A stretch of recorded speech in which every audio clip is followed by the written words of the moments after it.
ঈদের নামাজ যদি কারো ছুটে যায়, হ্যাঁ ভাই, এটা অত্যন্ত জরুরি বিষয়। ঈদের নামাজ যদি কারো ছুটে যায়, এই ঈদের নামাজ ছুটে যাওয়ার মোটামুটি 3টা পর্যায় আছে। এই 3 পর্যায়ে আমরা 3ভাবে এটা বুঝে নেওয়ার চেষ্টা করব। প্রথম পর্যায়ে কোনো ব্যক্তি যদি ঈদের নামাজে মাঠে এসে দেখে যে ইমাম সাহেব তকবীর বলে ফেলেছেন, সানা পড়ে ফেলেছেন, তকবীর বলে ফেলেছেন, এখন কেরাত পড়তেছে, তাহলে ওই ব্যক্তি প্রথমে আইসা সে নিয়ত করবে। নিয়ত করে সে সাথে সাথে তকবীরে জাওয়ায়েদ যেগুলো আছে, অর্থাৎ 3টা তকবীর সে বলে ফেলবে, আল্লাহ আকবার, আল্লাহ আকবার, আল্লাহ আকবার। এই তকবীর 3টা বলে তাকবীরে তাহরিমা বলার পর এই 3টা তকবীর বলে ইমাম সাহেবের সাথে শরীক হয়ে যাবে, অংশগ্রহণ করবে। এখন যদি কোনো ব্যক্তি ইমাম সাহেবকে কেরাতের মাঝে পায়নি, সে পেয়েছে রুকুর ভিতরে, এখন সে কি করবে? তাহলে মাসলা হলো, ওই ব্যক্তি যদি ধারণা করে ইমাম সাহেব কেবল রুকুতে গেছেন, রুকু করতে একটু দেরি হবে, তাহলে ওই ব্যক্তি যদি এমন ধারণা করে যে আমি ইমাম সাহেবকে আমি রুকুতে গিয়া পাবো, রুকুর সাথে শরীক হতে পারবো, রুকু ইমাম সাহেব করতে করতে, ইমাম সাহেব রুকু শেষ করতে করতে আমি তাকবীরে তাহরিমা বলে শেষ করতে পারবো, তাকবীর বলে শেষ করতে পারবো, তাকবীরে জাওয়ায়েদ বলে শেষ করতে পারবো, তাহলে সে রুকুর ভিতরেই সে তাকবীরে তাহরিমা বলে নিয়ত করে রুকুতে গিয়ে রুকুর ভিতরেই সে তাকবীরে জাওয়ায়েদ আল্লাহ আকবার, আল্লাহ আকবার, আল্লাহ আকবার 3 বার বলবে, বলে রুকুতে ইমাম সাহেবের সাথে অংশগ্রহণ করবে।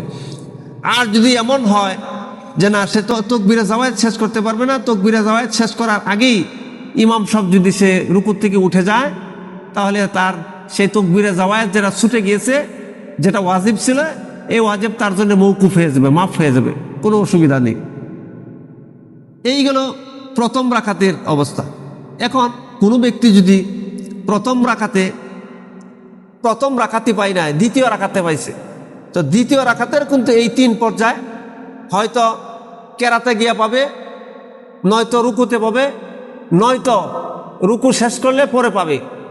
এখন ইমাম সাহেবকে যদি কেরাতে গিয়া পায় দ্বিতীয় রাকাতে, তাহলে ওই ব্যক্তি কেরাতে শরীক হবে, ইমাম সাহেবের সাথে কেরাতে শরীক হবে, শরীক হয়ে ইমাম সাহেব যা যা করবেন ইমাম সাহেবের সাথে সে তাই করবে।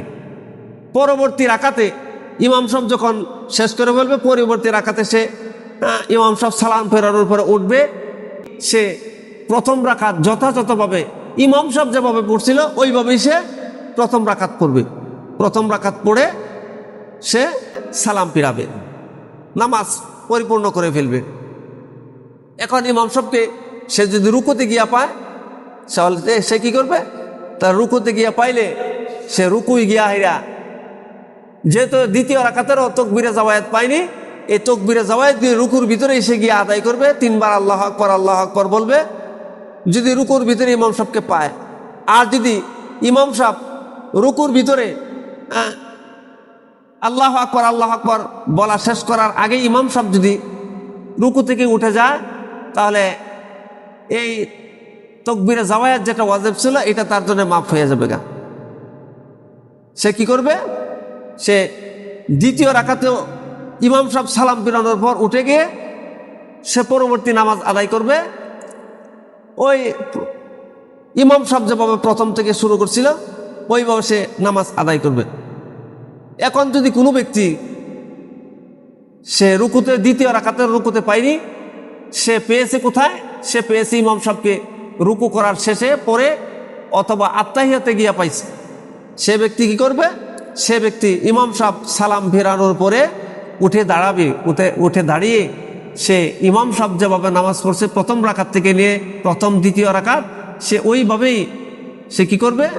প্রথম এবং দ্বিতীয় রাকাত পড়বে, পরে শেষ করবে।